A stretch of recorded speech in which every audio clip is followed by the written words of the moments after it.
So we haven't been very active on social media lately, or sending emails from Charlotte, and the reason for that is because we've been working so hard on the course. We've been doing almost nothing else.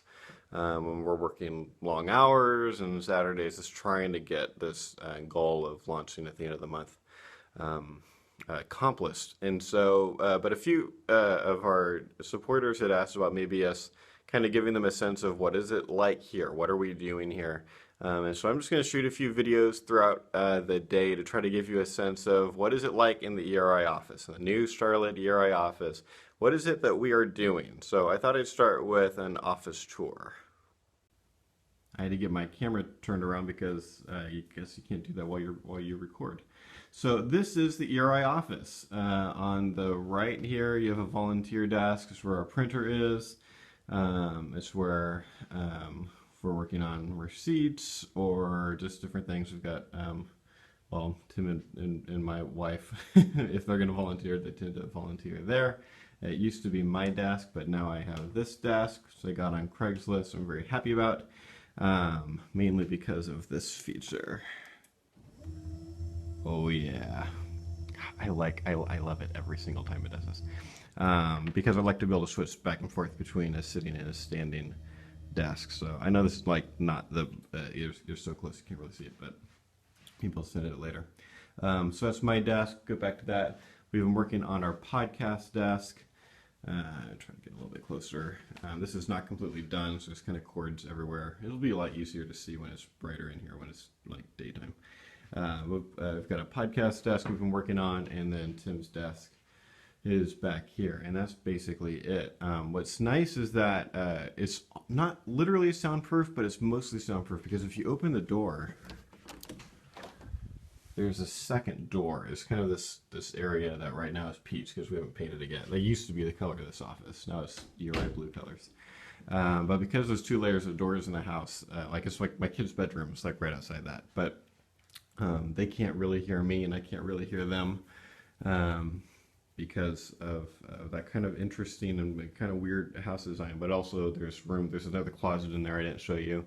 We have two closets for storage, which I didn't think we would need all of, and we totally do. So what I typically do when I sit down is I'm looking at this spreadsheet that we've been using to keep track of what the status is of all the videos. So let me get my mouse. So there's 29 course videos, they'll be part of the initial course. And since Tim has helped with video editing, we've used this to kind of keep track of what he has done, what I need to do, and so I kind of made these, like, here's kind of all the things that have to happen in a sequence. Which is the video pieces need to be put together so Tim could work on them, and then Tim would go through and find all the bad takes and cut them out. And he'd also make the timing good. It's pretty complicated. You got to try and figure out, have the frame at the end of the cut part of the video, so like clip A, and the frame in the beginning of clip B, like match up pretty well. But you also want the timing to sound good. There's an intro and title card, so that those needed to get made. We needed to make sure that we had as much room as possible at the beginning of the ending for crossfades and fade ins and fade outs. We're mixing down all the audio tracks onto one track to make the audio perfecting, whatever we've been calling it, go better or easier later. I'll show you that. I actually have a lot of that to do today. But we've already mixed down most of them. We got to redo some of them because we've made edits since then. But anyway, this is these next three columns are what I'm doing a lot lately, which is I'm adding extra media. So let me give you an example of that. So if I go to Premiere, so I've got like here's the preview of what's going on. But so this is our body language lesson, and so if it's a little bit hard to do with one hand. What Tim will have worked on is the video tracks. There's two video tracks and an audio track. And then what I will do is I will add, so like if there are words that I'm going to put on the screen, by the way, so anytime that you like pause anywhere in this, we look awful. Like it's just that we should save some of these. If we're going to add, here's a good example, like if there's going to be a picture or something like that's something that I do. And then, what was the other thing? So, oh, and then like eye lines. So one of the things that I'm doing as I watch these is I'm turning on and make this grid on the video.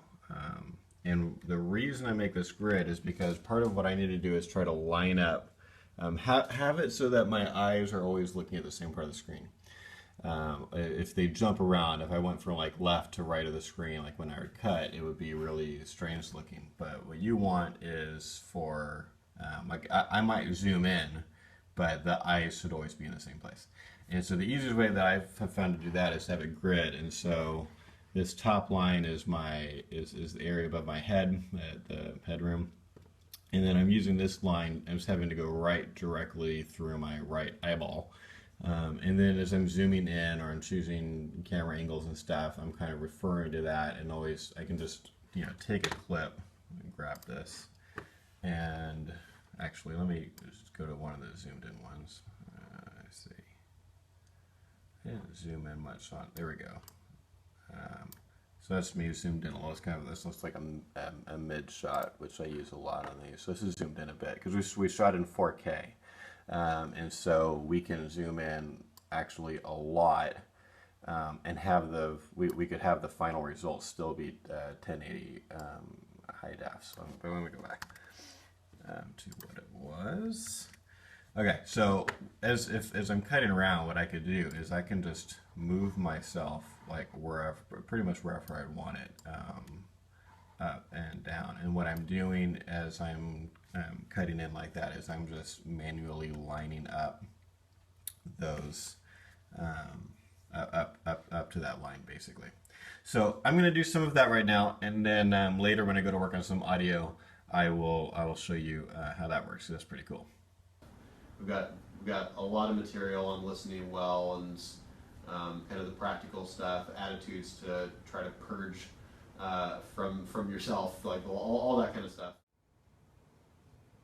All right, it is 5:15. I am in standing desk mode, and I thought I'd show you one other thing that I was working on today, or one of the things that I was doing today. It's daylight now. In fact, you can see the podcast table a lot clearer than you could this morning.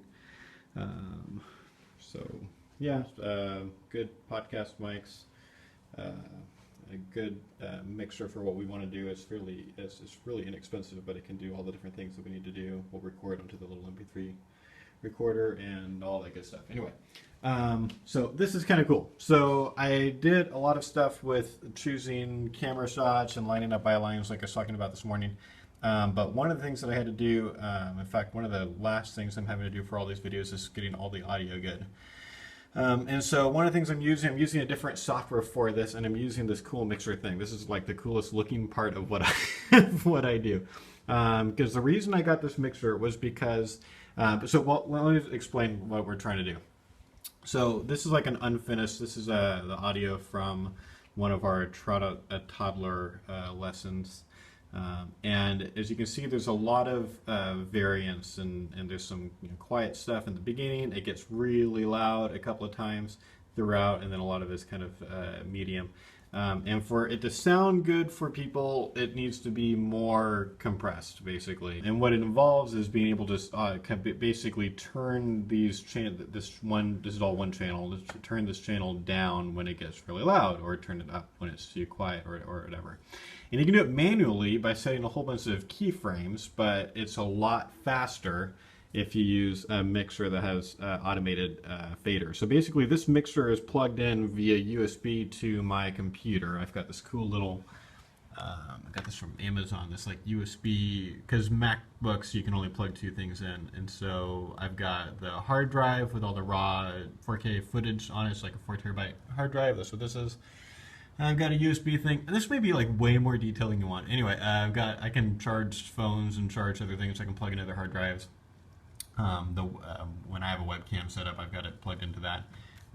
And one of those things plugged in is this mixer, which might look really fancy and expensive. It's not. It's actually the least expensive option for doing this. There was one less expensive mixer, it didn't work. And so this wasn't too bad. And since we do this so much, and we'll be doing so much podcasting and stuff, it's definitely worth spending a little bit of money to save many, many hours in the future. So here's how this works. Is, in fact, when I click this, I think you'll actually see the faders move just a little bit. And so what I could do is, let's say I'm kind of over here. I'm going to do this manually. If I'm started setting keyframes, watch what I can do. I can actually put this over here, and I'm going to just see what I'm doing on the software affects the mixer, and the mixer at the same time will also affect the software. Actually, I'm not reading. Let me click on the right thing here, and then as you can see, what I'm doing is affecting the software. What I'm doing is on here. This is really good for someone like me who has some audio background and mixing background. Having the actual fader in my hands, I can mix this thing very, very quickly, and then just make a couple of tiny little adjustments with the mouse later. And so then I just basically run through the file. It's basically live. I just kind of listen to it and I adjust it and make sure the audio sounds good. And then stick it back into Premiere, kind of a finished perfected file, and then we're basically ready to render because everything else is in there. So that's one of the many things that it's one of the things I've been doing today a lot. I've gone through quite a few of these, just making them sound good so we can finally get all these videos, the final versions, rendered. So there you go. This is just about the end of my work day, although I think my wife and I will be doing some work tonight after we put the kids to bed. But it's been a really good day. I've gotten a whole lot of stuff done. So once again, thanks for all of your support while we get all of these things ready so we can launch this course at the end of the month.